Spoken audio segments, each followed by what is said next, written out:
I'm not going to sugarcoat my story. I'm going to tell you exactly what I've experienced and the impact it has had.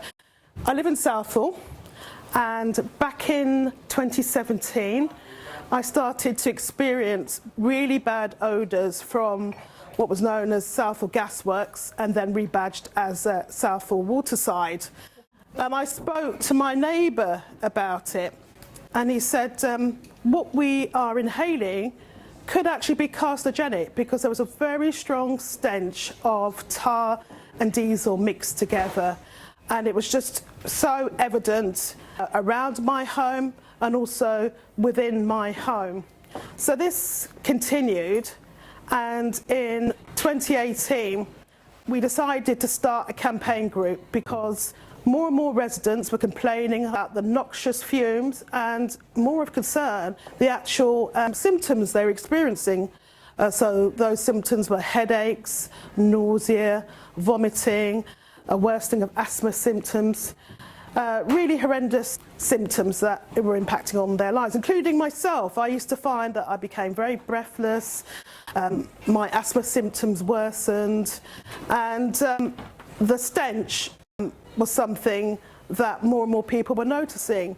So we decided to actually hold a community meeting, thinking, you know, we'd be lucky if kind of like 5 or 10 people turn up. We probably had about 50 residents all waiting for the meeting to start because I turned up slightly late. The key thing is that everybody was recounting the same experience of the fumes, the strong petrol and diesel and tar odours combined together affecting their health. And I remember an elderly resident said, and he got really upset and I got tearful because he was tearful, my grandchildren don't want to visit me anymore in Southall because of the stink. And I thought about his role as a grandparent, how important it is to remain connected with grandchildren, to feel young, to feel alive, to feel, you know, that a grandparent still has value. And there were other horrendous stories about people feeling very sick, going to their doctor, but no real sort of satisfactory resolution to what they were experiencing. So we carried on campaigning. We pushed the Public Health Department to meet with us. The council, because we were just on at them all the time, and we were generating publicity in the local press, Berkeley Group were doing monitoring of the gases from the site. So they were monitoring total volatile organic compounds. So when Public Health England were involved, they then had to monitor individual volatile organic compounds. And they used, basically, they look like test tubes, 10x tubes, which is a passive form of air quality monitoring. Unfortunately for us, there was no kind of like magic bullet to say, yes, you are being poisoned in your homes, because what Public Health England were doing was merely monitoring the air quality data provided by Berkeley Group's environmental consultants. And there were things that are a bit odd, like the averages for the site were actually lowered, and my neighbour's very good with statistics. He said really the only way they could do that was taking out certain data.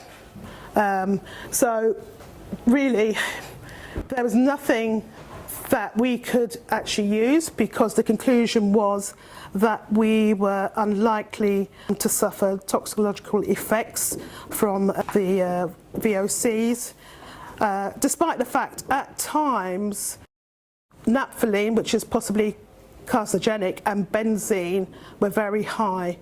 And I remember Public Health England in one of the reports said that the levels of naphthalene needed to be reduced as a matter of urgency. But it really did feel like overall it was like nothing to see here, can like move along. And for me it was like a school child really marking their own homework, because there was no independency in the monitoring that took place. But yeah, we carried on campaigning. The stench across the air, and I'll try and get this across to you, was absolutely horrendous. And I remember in the summer of 2018, England were playing their quarter-final match in the World Cup. Don't ask me who they were playing, but I remember it was their quarter-final match. I picked my kids up from school. They covered their mouths and noses with their hands like a makeshift mask because the stench was bad, also within the grounds of their school, but also when we arrived home, and they ran inside and the stench was present inside, and it was such a hot day that I couldn't open the windows. I remember sweat dripping down the back of my legs, and I thought, I can't put up with this, I just can't manage this. So I said, come on kids, let's go around to your dad's. They don't live with their dad, but it was an opportunity to escape. He doesn't live anywhere near Southall. But I did feel bad for the people who were effectively trapped in the area with no respite, especially elderly people who lived in a care home very close to the boundary of the site. And they had no escape. You know, the fumes would have been in the home 24/7. And it's not like being an occupational worker. One of the occupational workers said, you know, I get a headache, but I'm coming to the end of my contract, you know, and he was moving on. You know, as a resident, particularly the elderly and the disabled, were stuck at home 24/7 with these fumes. And the best way I could describe it is like living in the Industrial Revolution. And when I was at school, I learnt about the factories in Manchester belching out black fumes. It was horrible. It was day and night. And I work in Southall. I work very close, well I did at the time, work very close to the site. And the fumes from the site entered the college where I worked. And I said one day to somebody, and my office was at the rear of the building, please can you shut the windows and put the air conditioning on? And what was really upsetting for me, there are two nearby primary schools, and I could hear children on their break playing outside. And I used to think, how can the teachers allow the children to play outside? You know, they need to be kept inside, they need to be kept safe. And I used to go home feeling really kind of like upset and stressed out. The college I worked for at the time had a very punitive sickness management policy, and if you had 2 periods of illness, they would put you on a stage 1 disciplinary. And I was really anxious. I thought, I feel ill all the time. I'm breathless, I'm wheezing, I'm coughing, I'm dizzy, I don't feel right. But I can't take any time off work, because if I do, I'm going to be put on a stage 1 disciplinary. So the fumes also caused me to feel anxious, as well as this punitive policy, because I started to think, I'm going to lose my job, and if I lose my job, I'm going to lose my home. That's going to impact on my kids, it's going to affect their education. And I was becoming so anxious and sort of not thinking in a logical manner. I used to think they're going to become prostitutes on the street. No, seriously, because, you know, their lives are going to be so affected, and I'm not going to be able to give them the best life. Anyway, fast forward to the summer of 2018, and if anybody works in education, especially further education, you know it's not a very sort of stable environment, and there was a round of voluntary redundancies. I thought, I need to get out of this place, I need to get away. So I put in for voluntary redundancy, got it. And I had some respite by finding a job in Brentford, and it was fantastic. But as soon as I drove into Southall, the fumes used to enter my car vents. And then I used to arrive home, and the fumes from the gasworks were within my home, despite nobody being at home, the windows shut. But I kind of like consoled myself by the fact at least sort of 9 to 5 I was away from it. I didn't want to think too deeply about my kids at school and what they were inhaling. I don't know, really, I probably would have had some kind of breakdown. We met with Berkeley Group on numerous occasions, and I would have to say they didn't take us seriously. We actually visited the gasworks site, and it was reeking of odours, and they took us on a drive round. And we said, what about the people who live over here? And they actually, well, no, they're not complaining. We actually went on a walkabout and knocked on doors, and people were really vehement in what they experienced and the impact it was having. They used odour suppressant, which is basically spraying cotton fresh odour into the air. It did not mask the smell of petroleum and tar. We ended up with this kind of like really sickly, sweet smell with undertones of tar. It was horrendous. And the contaminated soil was treated on site in what they call an open air soil hospital. And they said they used lime and insects to treat the soil, and it was only the seriously contaminated soil that they would remove from the site. But what they did, they'd excavate the soil, wouldn't cover it up, and even the excavated areas were just left open. The stench was so bad, and people could smell it on the train travelling from Hayes through to Southall. That's how bad it was. And you know, you'd see people on chat groups saying, well, what's that smell? And it was coming from, I still call it the gasworks, but it is now known as the green quarter. But believe you me, there's really nothing green. It's just greenwashing at its best. The odour is still present today. I've been on the site with journalists, with Zach Polanski, the deputy leader of the Greens, and they have detected the smell, and what they are smelling is nowhere near as potent as it was back in 2017 and 2018. I'll give you a couple more stories, and really, they're not stories, it really happened. One night I went into my children's bedroom. In the darkness I could smell the stench, and it's worse, I think, in the silence and in the dark. And I just felt this overwhelming anger. And at that point, I could have punched a wall. And the reason why I felt like that is because, as a parent, I couldn't protect my children. I could also smell it in the bathroom when they were showering. It used to mix in with the vapour. I mean, they were quite young then, in primary school, and I could hear them kind of like chattering away and messing around. And psychologically, I used to think, I don't feel that you're clean. I never told them this because I didn't want them to have psychological problems and think I'm dirty. They weren't dirty. It was the odour in the bathroom. Even at night time, when I used to get up to go to the toilet, I could smell it in the bathroom. It was an absolute living hell for 2 years of my life. And I did an interview quite recently for a journalist, and my interview was played as part of an exhibition at the Labour Party conference and the Conservative conference, and it's called Walk in My Shoes. And to do that, it was great at the time, but afterwards I would say it took me about a week to recover because it was stressful.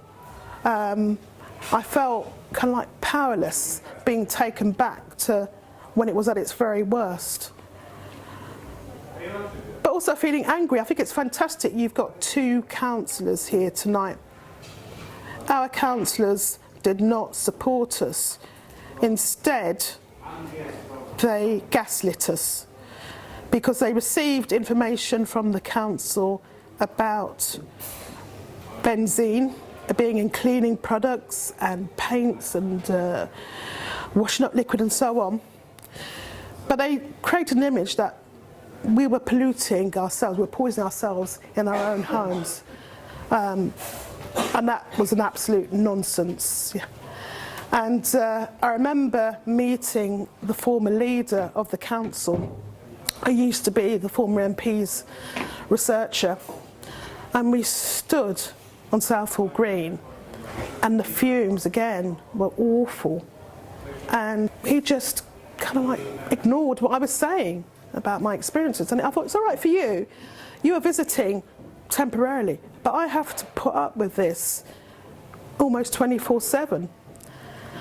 So yeah, we've never felt we've had the support from the councillors, the former MP, but even the current MP, and again I feel this is like gaslighting.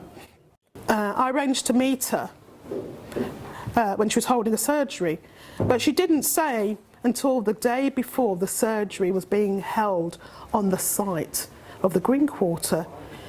So I hummed and hawed. I thought, do I go or don't I go? And I just couldn't bring myself to meet the Member of Parliament on the site that has made my life a living hell. So I sent an email and said, thanks, but no thanks. I'm happy to meet other people on the site, because to a certain degree I feel like I'm doomed anyway. You know, I spent 2 years of my life, and even now, still inhaling odours. You don't have to have an odour to inhale the air pollution. So yeah, as far as I'm concerned, the damage is done, but I'm happy to meet anybody who's interested in wandering around, seeing it for themselves, seeing all the high-rises going up. And today I've only just found out that Berkeley Group submitted an application, I think it was back in October 23, to increase the number of homes from 3,750 to 8,100. So the planning committee's meeting is on the 6th of November, and I will go along with other residents. I don't think it will change the decision. I think it will be greenlit, and it will fit in with Labour's plans for 1.5 million homes and making brownfield developments easier with brownfield passports. But I want to go down as being on the right side of history, that my words will be documented. In the same way, back in the 60s, people who worked in the rubber factories who came from India, their words are in the Museum of London. So I think it's important from that perspective. I'm not a chemist. I wish I had studied chemistry at school, but there is a plethora of chemical compounds in the soil, which was released by excavation and treatment. And the two that I readily know of are benzene and naphthalene. And benzene is definitely carcinogenic. It's obviously in cigarettes. And naphthalene, which is possibly carcinogenic. And people have suffered various ailments, breathing difficulties. We did a survey, and the two key symptoms were eye irritation and breathlessness. There was also a young girl suffering breathlessness, and the parents were at their wits' end as to what to do, and they got her an oxygen cylinder, or tent, I don't know the correct term, for her to sleep in at night to try and alleviate her symptoms. But it did have an impact on the health of staff and residents at local schools. I remember visiting a school with a member of Cash, and one day the school almost closed because of the number of staff phoning in saying, I'm sick, and I'm linking this to the air pollution from the gasworks. So the assistant head said, yeah, we came very close to closing the school that day due to insufficient staff. Yeah, children were also complaining. Blair Peach Primary School, and for those of you who don't know about Blair Peach, he was a campaigner who died during the Southall riots of 1979. And the school was named after him. And it was minuted in a meeting that there was a noxious grey cloud near the school. And at the same time, children and staff were complaining about a worsening of asthma symptoms. And the school actually brought in Ealing Council. Ealing Council didn't find anything. And we tried to get into the school to speak to the school, but the school basically kind of like shut us out and threatened legal action against us. And we've never done anything, you know, which would be anywhere near breaking the law. We just don't operate in that way. But there is another primary school the other side of the gasworks. And the head teacher actually went on BBC London News to complain about the fumes. And he said, I can't even let the kids go out to play at playtime. So, you know, this is how serious it was. And one of the things I think we have been good at is getting media coverage. So we've been on BBC London News at least twice, 3 articles in The Guardian. They also followed us for a year making a documentary. You also get to see a drone flying over the site, so you can see how vast it is. It wasn't just a gasworks, it was also a chemical factory. So the contamination is deep and vast, and I think what you'll find as a campaigner, you will get people reaching out to you. And a former environmental officer reached out, he's quite elderly, and he said, I went on a walkabout of the site once and the soil was so caustic it burnt the stitching on my shoes and the soles fell apart. He also said there was a dog that drank from a puddle and died. Also, underground fires were frequent, and under, I think it's Coma, fire brigades from all across the southeast of England had to be called in to deal with these underground fires. So, you know, the contamination, as far as I'm concerned, you can't dismiss it. Whether Berkeley Group have decontaminated effectively, I would say no, they did it in a way that disregarded the health of the community, disregarded what we were experiencing. Even though Tony Pidgley, it was his company, and he came to visit one day, and it's really kind of like a bit surreal really. We sat in a resident's kitchen, and he sat there along with a couple of other top people from Berkeley Group, and this particular resident had their kitchen door and window open, and the fumes from the side, because their home was so close that you could jump over their garden wall and you would be on the site. And it was just so bizarre sitting there with these Berkeley Group reps, and Tony saying, oh, I can't smell anything, you know, it's clearly nose blind. But anyway, he rang me one day, don't know how he got my number, but he did. And he said, I don't know really, you know, what you're going on about. I'll put you up in a hotel and I'll stay in your flat. And I was just really dismissive, and I wasn't rude, but I said, look, Tony, I really want to be able to enjoy my home and my garden that I'm working towards paying for. I don't want to be put up in a hotel, so that was the first and only time that he phoned me. But watch out for that, you know, you will find, I mean, I don't know about Ballymore, but Berkeley Group, for want of a better word, are quite aggressive in how they will try and divide the community. And one of the ways they will divide the community is through charitable funding. So you might find there are community groups who you would think would be your natural allies, but they stay silent. So that is quite common in Southall, and they will do the same in schools, providing equipment for sports day. Watch out for somebody who plays the community engagement role, because they will turn up here, there and everywhere. That is certainly the case with the community engagement person in Southall, and sometimes they turn up to events. You think, are you turning up in a private capacity, or are you turning up as a representative of Berkeley Group?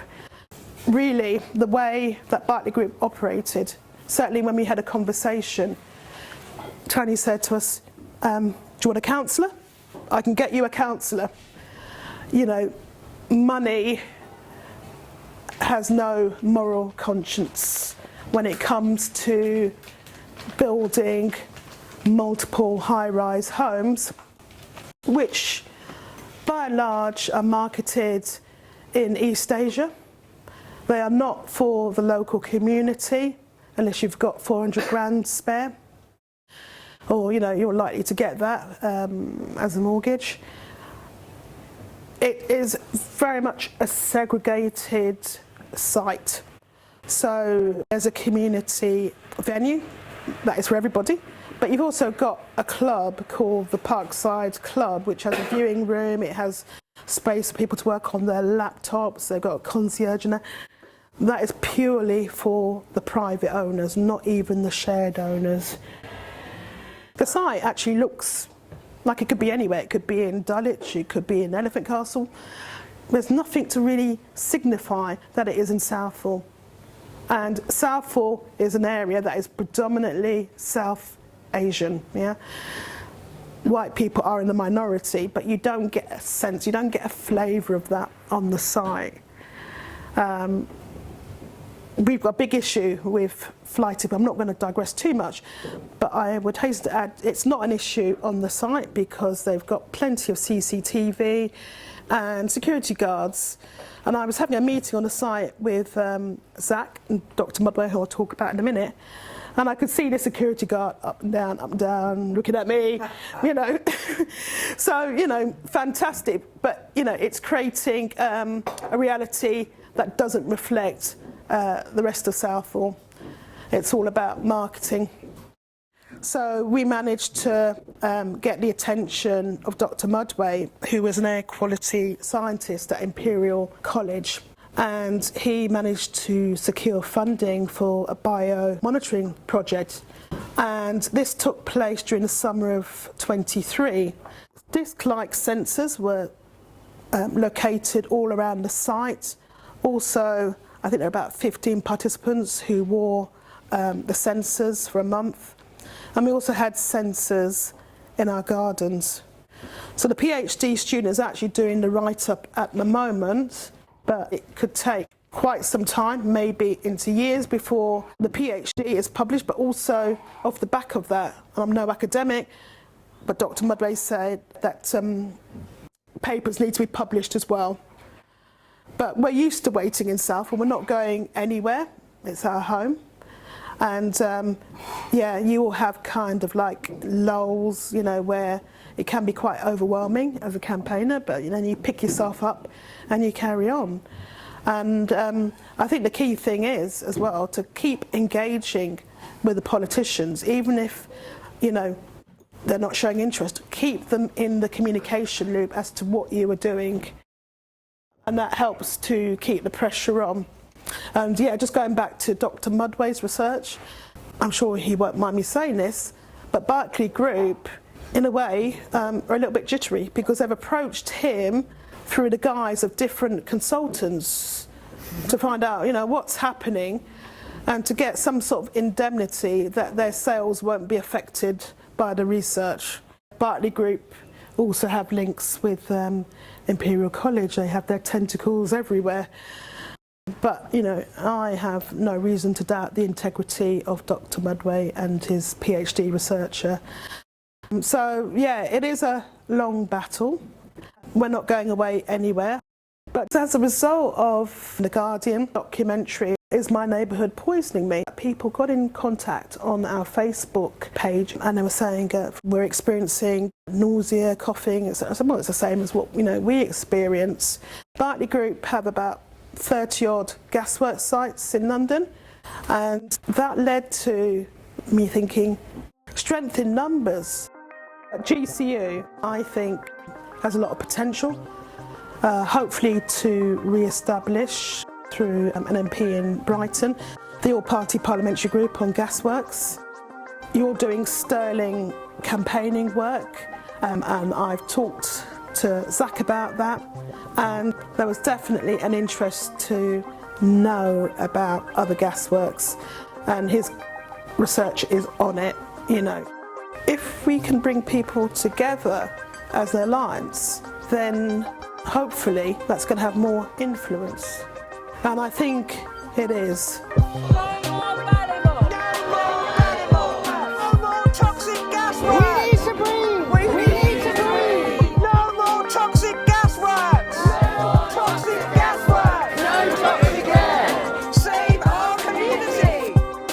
Yeah, thank you for listening to me. I appreciate your attention. Thank you.